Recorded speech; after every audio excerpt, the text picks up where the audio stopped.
वाराणसी में जेल अधीक्षक साहब का काला चिट्ठा धीरे धीरे अब सामने आना शुरू हो गया है। एक के बाद एक खुलासे हो रहे हैं।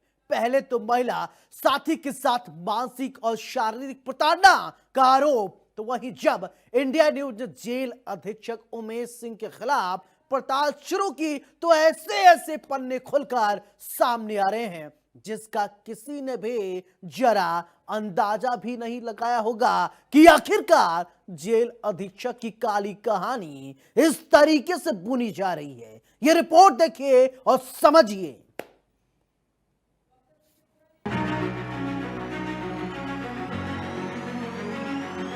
ये वही जेल अधीक्षक उमेश सिंह है जिन पर पहले भी कई तरह के आरोप लगते चले आए हैं। अब एक नया खुलासा तब हुआ जब इनके खिलाफ इंडिया न्यूज ने पाताल में घुसकर पड़ताल की। जानकारी के मुताबिक जेल अधीक्षक उमेश सिंह पर एक और आरोप है कि पूर्व में वाराणसी जेल में एक कैदी कोर्ट के जाली आदेश से छोड़ा गया। ये हम नहीं कह रहे, बल्कि इस बात की तस्दीक खुद पूर्व आईपीएस अमिताभ ठाकुर ने की।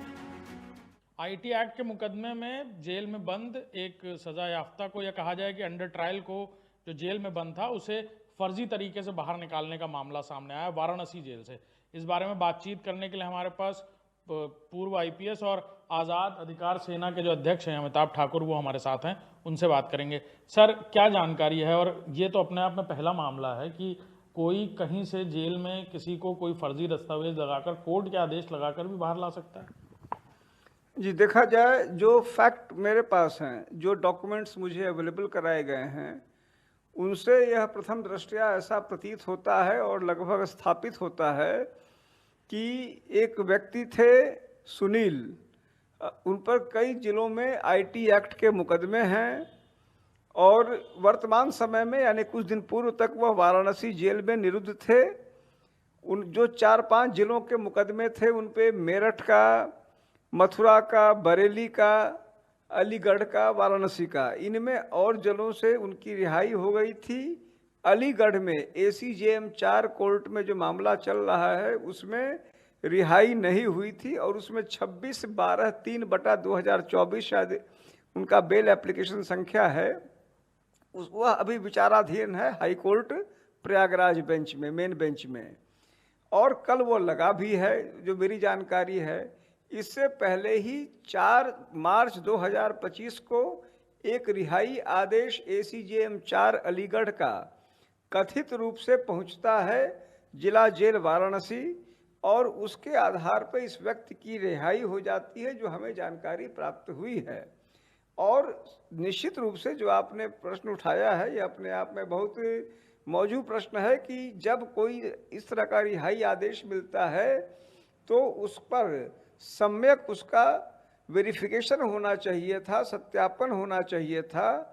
मेरी जानकारी तो यही है कि वाराणसी जेल के ही लोगों ने, उस समय अधीक्षक थे जिन पर अभी तमाम आरोप लगे हैं, मिस्टर उमेश सिंह, तो ऐसा बताया जा रहा है कि वो इस पूरे योजना के किंगपिन रहे। यह पूरा कुछ एक षड्यंत्र के तहत किया गया, यह तथ्य हैं। मैंने इन तथ्यों को, जो डॉक्यूमेंट्स मेरे पास हैं, उन्हें मुख्यमंत्री जी को भेज के इसमें जांच की मांग की है। बिल्कुल, ये एक मामला है जो गंभीरता से सामने आया। आप समझिए कि किसी शख्स को जो जेल में है उसे फर्जी दस्तावेज लगाकर कोई भी रिहा करा सकता है, और ये क्या जेल अधीक्षक की मर्जी के बिना हो सकता है? ये संभव नहीं है। उमेश कुमार पर ये गंभीर आरोप लगा है, क्या कार्रवाई होती है वो देखने वाली बात होगी। लेकिन हाँ, इस मामले को लेकर न सिर्फ कोर्ट बल्कि हर किसी पर सवाल खड़ा हो गया। कैमरामैन अरशद के साथ अभिषेक सिंह, इंडिया न्यूज, लखनऊ। पूर्व आईपीएस अमिताभ ठाकुर ने इस बात का खुलासा किया कि एक ऐसा व्यक्ति था जिस पर कई अलग अलग जनपदों में मुकदमे दर्ज थे और वाराणसी जेल में सजा काट रहा था। उसे कोर्ट के जाली कागजों के आधार पर रिहा कर दिया गया। साथ ही पूर्व आईपीएस ने यह भी कहा कि ये सब कुछ जेल अधीक्षक के बिना नहीं हो सकता।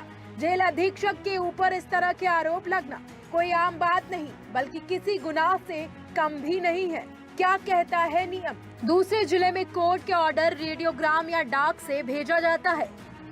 कोर्ट से संबंधित जेल को मेल भी किया जाता है।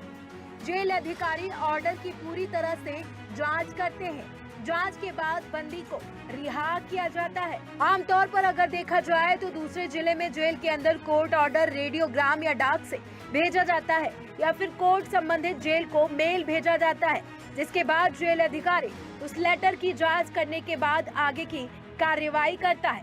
लेकिन यहाँ पर ना तो कोर्ट संबंधित जेल को मेल आया और ना ही रेडियोग्राम या डाक से कोई लेटर, बावजूद इसके बंदी को रिहा कर दिया गया। इंडिया न्यूज के सवाल, बिना कागजों की जांच के बंदी को उमेश सिंह ने रिहा किया, इतनी बड़ी लापरवाही के लिए कौन जिम्मेदार? जेल अधीक्षक उमेश सिंह के कार्यालय में क्यों लापरवाही आती है सामने? क्या साइबर अपराधी ने जेल से ही कर दिया साइबर क्राइम? इन सब तमाम बातों के सामने आने के बाद इंडिया न्यूज यही सवाल पूछता है कि इतनी बड़ी लापरवाही के लिए कौन जिम्मेदार है? Bureau report, India news, Uttar Pradesh, Uttarakhand.